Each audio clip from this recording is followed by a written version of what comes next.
I'm here to do a trailer analysis of the Dark Knight Rises. Basically what I'm gonna do is guesstimate that famous word, where certain scenes take place, also where, which direction the movie might go based on what Nolan has said and what the prologue gave away, and scenes that I've seen in the trailer, and plus the history with the comic books, etc., etc. So,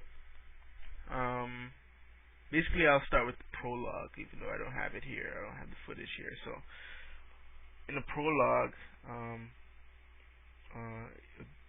basically the CIA is exchanging, well, spoiler alert, but the CIA is exchanging, well, they're getting this scientist who was kidnapped, and some work for hire brought the doctor back to them, as well as a couple of soldiers who apparently were responsible for the kidnapping in the first place. And to get those 3 soldiers on board, the guy who brought them in said, hey, they work for the masked man, Bane, so I guess they're looking for Bane, so these guys are valuable, as well as the doctor, so they bring him on board, as well as the soldiers. And while they're in the air, they're interrogating these soldiers, like, where is Bane? If you first person to tell me, gets to stay on board. But of course, these CIAs, doesn't really have the backbone to really throw them off board. And since they have bags over their heads, they can't, each of them can't see what's really going on. He pretends to shoot them and throw them off the plane, but in actuality, he's just putting them behind the plane. So by the time so it's three of the bad guys. By the time he gets to the third bad guy, the third bad guy talks, saying, what's the point of shooting them if you're gonna throw them off the plane, almost knowing that they're bluffing, they're not really killing them or throwing them off the plane. He has a weird voice, like synthesizer almost. Turns out to be Bane. So the guy says, like, it was your plan all along getting caught.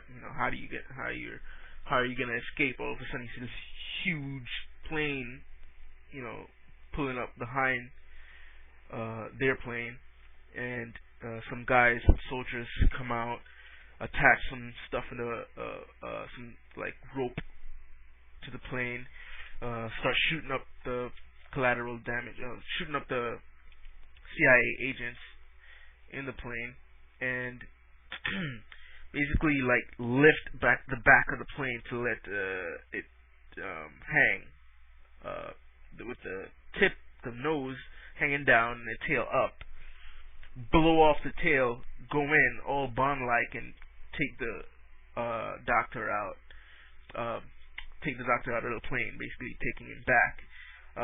Apparently the doctor has something important to develop for Bane and his crew, so that's why they went in to rescue him. So that was a prologue.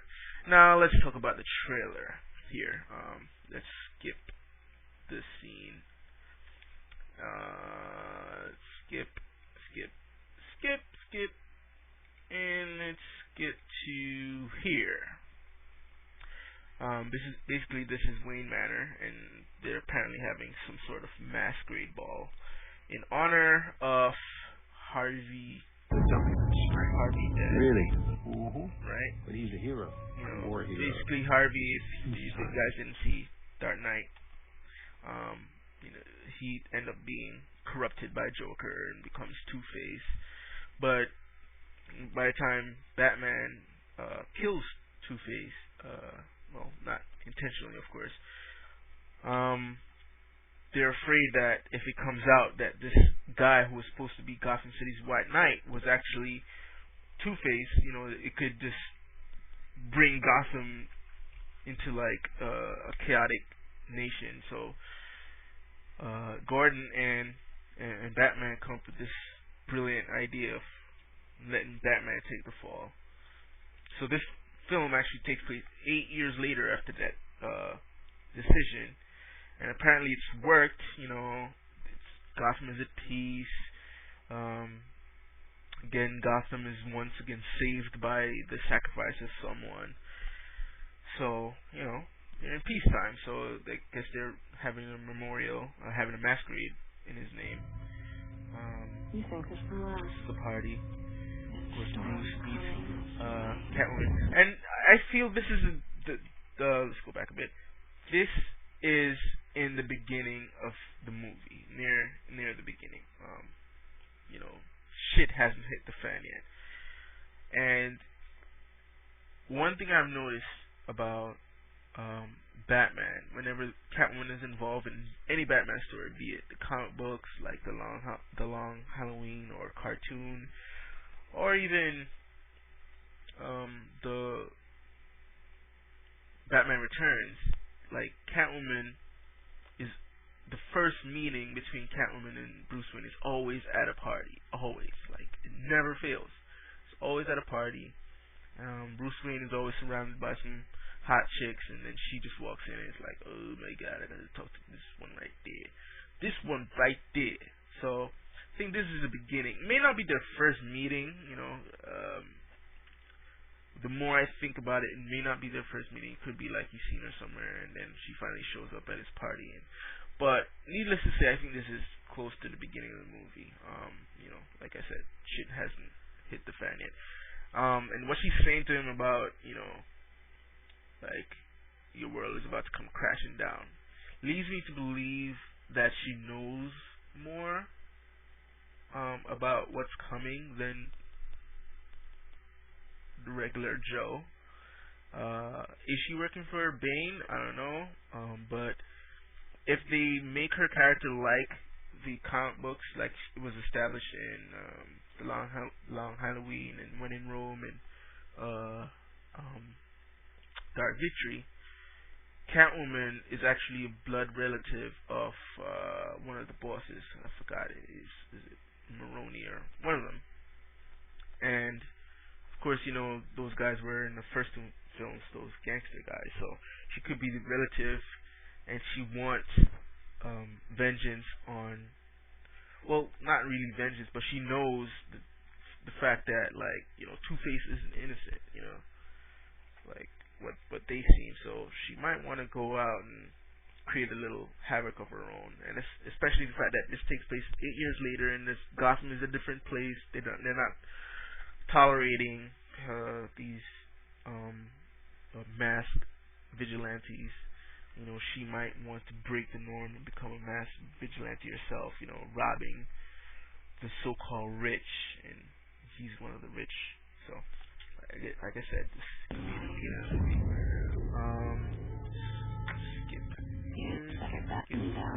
Right? So, this now is coming close to shit hitting the fan.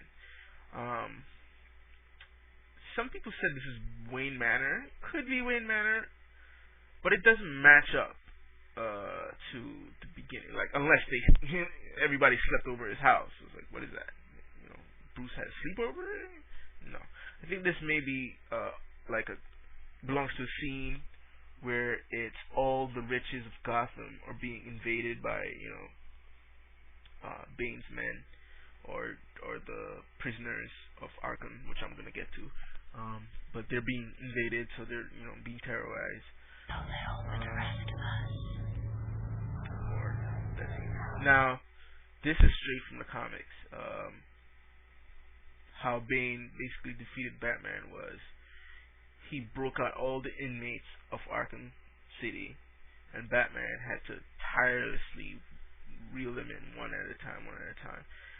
And then by the time he was ready to face off against Bane, he was so broken mentally and physically that all Bane had to do was just give him a couple punches and just snap him, break his back, and that was the end all of old Brucey.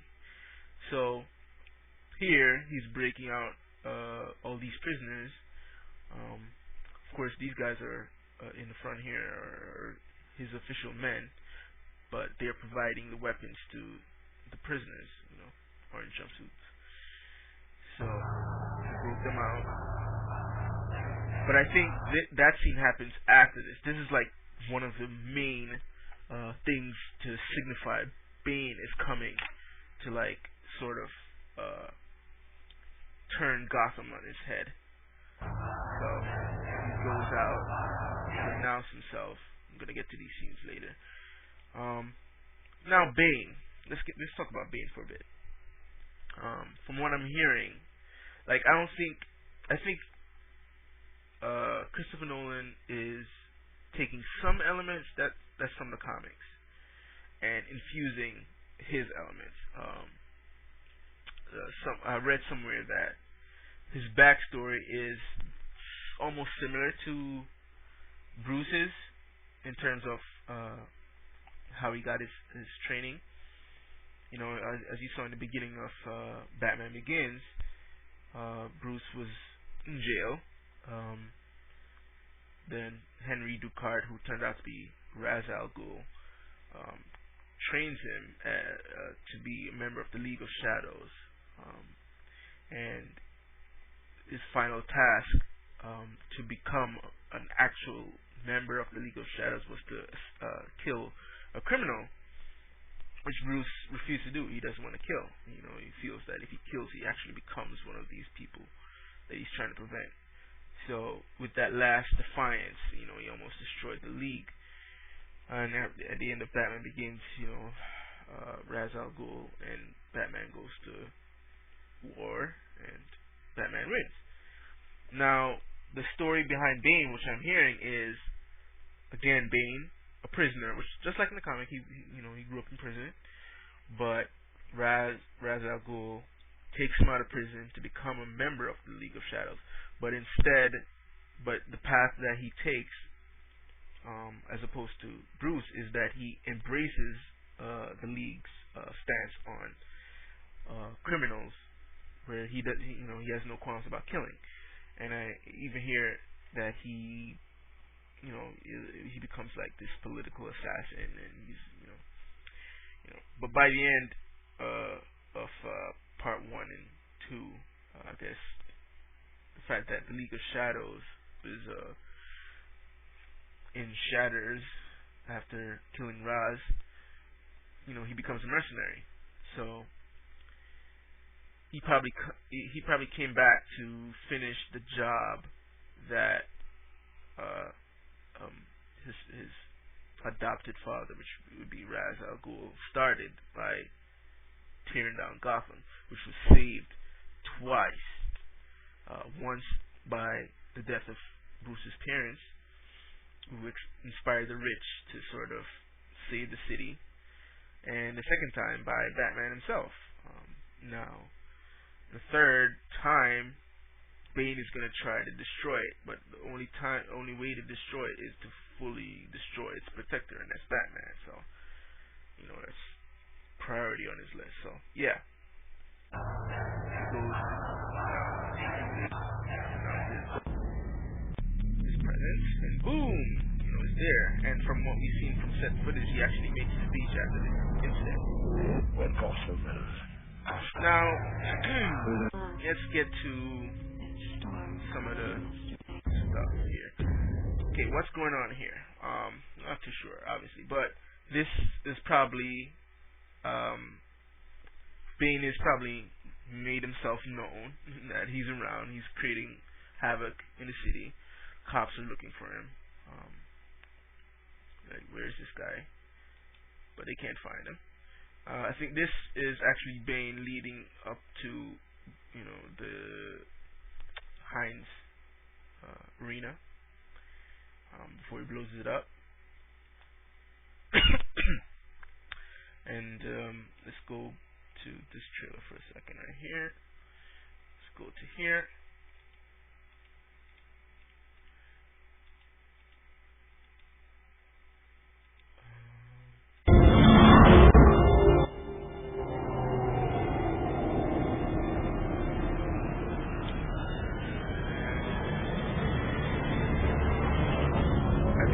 like the first maybe 45 minutes of this movie, basically setting up to this major confrontation right here. So Bane and Batman, Batman probably tries to does this detective thing, try to find Bane, because Bane basically, after he releases all the prisoners, Batman tries to rile them up, does his thing, and finally gets a chance to face off with Bane right here. But looking at that, it looks like he's not in a good position right now to fight Bane. He's about to get his ass whooped, is what that looks like. Which I feel he does get his ass whooped. Get it beaten so badly that he's taken out of commission. But in the comics, Bane leaves him after he beats him, leaves him to do his thing, and basically Alfred has to nurse him back to health. In the movie right here, what I feel he did in this is he actually takes Bruce Wayne and puts him in a prison, and this prison is such like a protected area where the only way to get out is through here. You have to come out through here. They're bringing in whoever they capture through here, and that's when they capture Bruce Wayne. Right there. Let's go back. Yeah, so they're bringing down Wayne and whoever other prisoner they may have had into this prison. And basically, right here, let's go back. As a parting, before he leaves and goes fuck Gotham up a little bit more, he says this to Bruce, why he's keeping him as prisoner. He says this to him. You have my permission to die. My permission to choose. Gotham is. When Gotham is ashes, you have my permission to die. When Gotham is ashes, you have my permission to die. So for now, Bruce is shit out of luck. He's in prison. There's even a couple of shots of him in prison. I'll get to that shot in a few. But there's a couple of shots, just at least one shot. Legend, the story, a legend. We were in this together. I'll get to that. And then you were gone.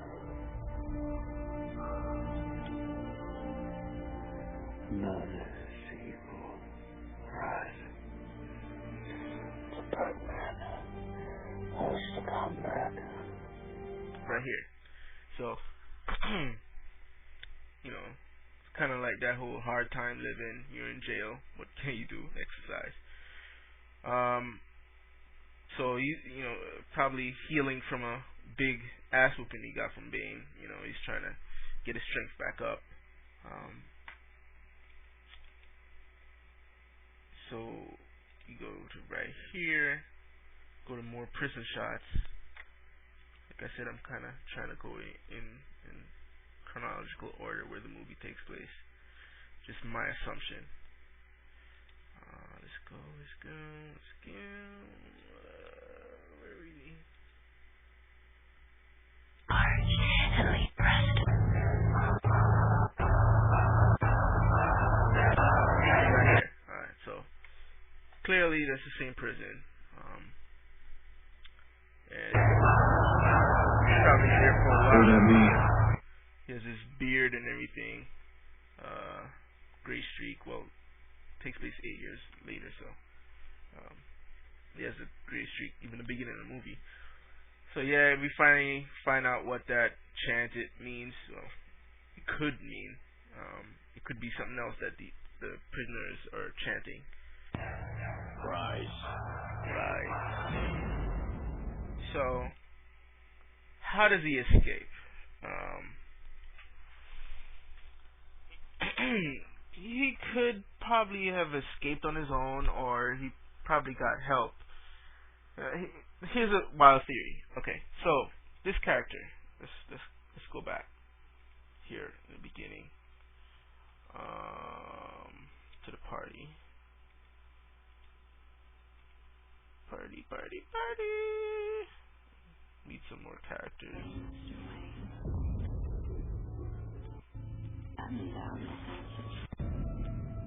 Here are these folks.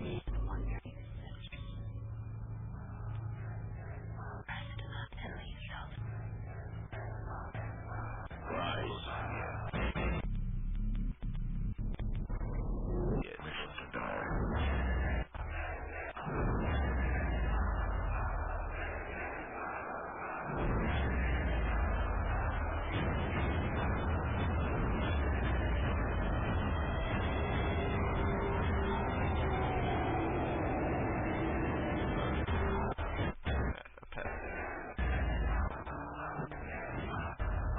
Right here.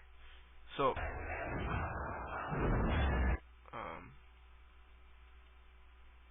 okay. So this right here is Marianne Cotillard, whatever her last name is. She plays Miranda Tate in the movie, who is an assistant to Bruce. She's helping him run his company. And consider this film takes place 8 years later. You have to assume, she's been with him for a while now. Now, people are speculating that Miranda Tate is actually Talia al Ghul, which is Ra's al Ghul's daughter, and she basically positioned herself to get close to him, to sort of learn his weaknesses or whatever.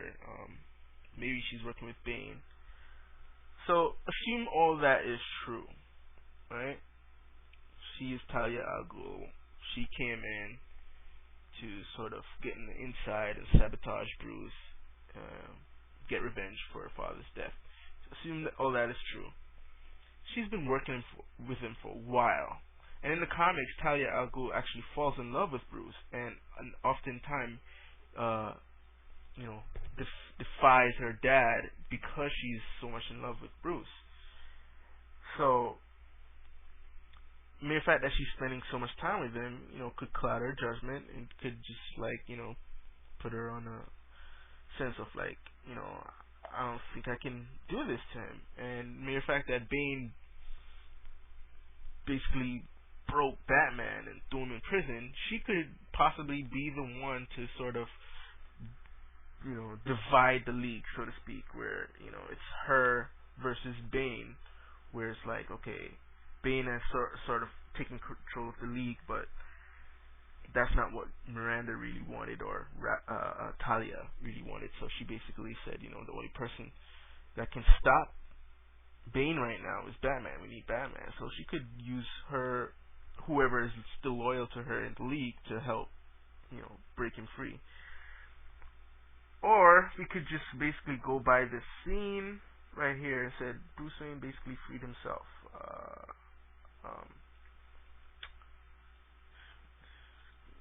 Find the clip real quick. Right here. Right here.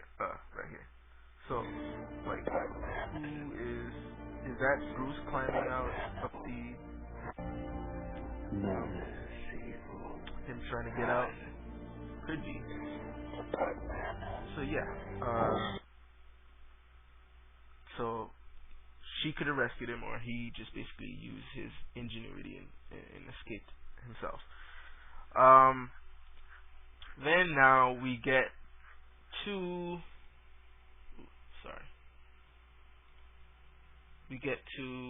here in the beginning of the trailer,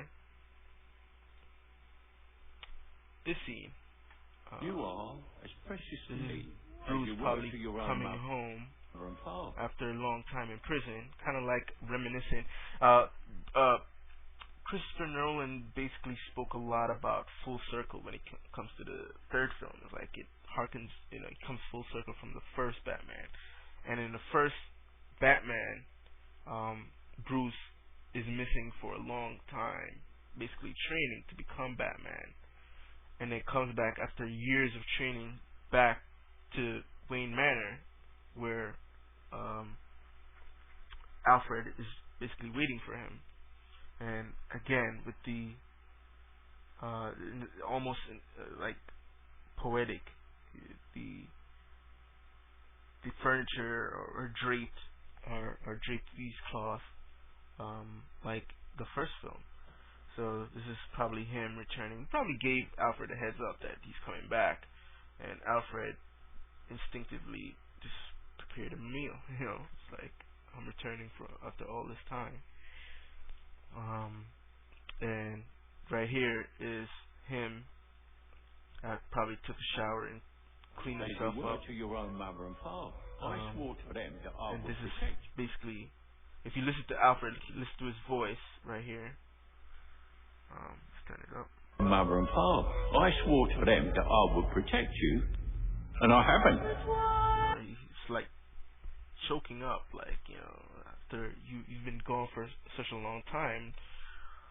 Gotham is now shit, and I wanted to protect you, and I can't. Like, this guy almost killed you, but now you're back. So I feel this is that scene basically takes place after shit hits the fan. Now we're ready to start business. And whatever happened during that time, I think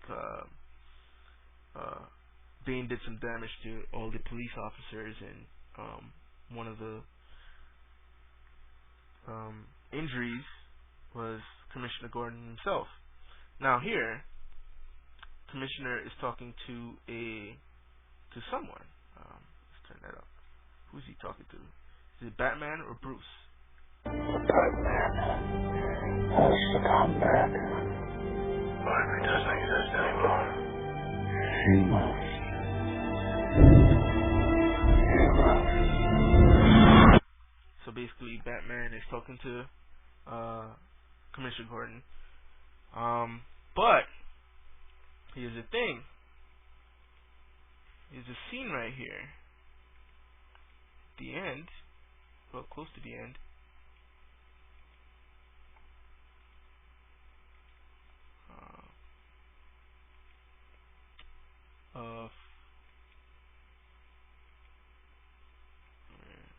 It's actually closer here. Right here. So this is, I think what's happening is Bruce wants to go see. He hears Commissioner Gordon is in the hospital. The hospital is probably crowded with Bane's mercenaries. So Gotham's probably like under Bane's control right now.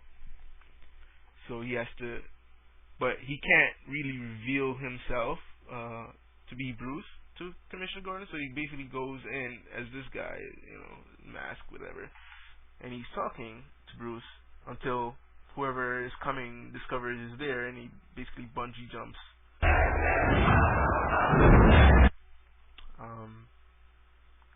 And then, however, what happens? He rallies up the cops and everyone to stand up against Bane's people. So all the spy footage we've seen of the scenes that takes place in Pittsburgh and New York, where you saw the tumbler in the street, you see Catwoman. I think that's the climax of the movie. That big fight. Let's get to it right here. No. Like right here, these are right at the end. This is like the big climax battle. Right here. And this is probably like the final fight. This is rematch, bitch. think you got me the first time, I'm gonna fuck you back up. You know. So this is like the big war at the end of the movie.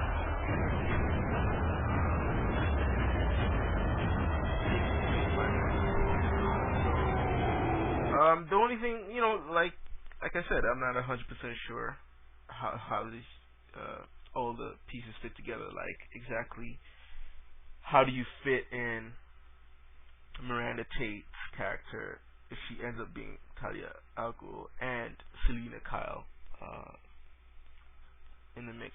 Like obviously Selena, Catwoman, comes to Bruce's aid at the end because based on the spy footage, she's actually riding the Batpod and being chased by these guys. So she ends up becoming an ally of Bruce's. So yeah, how is their dynamic in this movie? Obviously she's a love interest, but how deep do they go? How deep does he go with Miranda Tate if she is in fact Talia al Ghul? Some of the supporting players like Joseph Gordon-Levitt, like everybody speculates that either A, Batman dies and he succeeds Batman as the new Cape Crusader, which is, I don't know. At the time, I actually thought it could be likely, but I don't know. It's kind of feels a little bit far fetched, but that could actually be the case. Another theory is that he is Nightwing or Robin, which also could be possible. But based on what these guys said, like Robin will never grace the as long as Nolan and Bale are involved in this franchise, Robin will never show up. So, right here. Is he Robin? Is he Nightwing? Is he going to be the new Batman at the end of the film? Or is he just a good cop that's trying to, help out in a bad situation? Just have to wait and see. And in the beginning, obviously you got a couple of guys who are trying to make moves in Gotham as well. Are they gonna, these guys, are they going to play a big role, or are they just basically there to, give a narration as to what the situation is like in Gotham and to play fodder to Bane, when Bane wants to like take out a bunch of high officials. These are the guys that are gonna go down just to show how badass Bane is. So let's see. So that's my take on where the movie is going to go, and I guess by July we'll find out. Thanks for listening, and I'm signing off.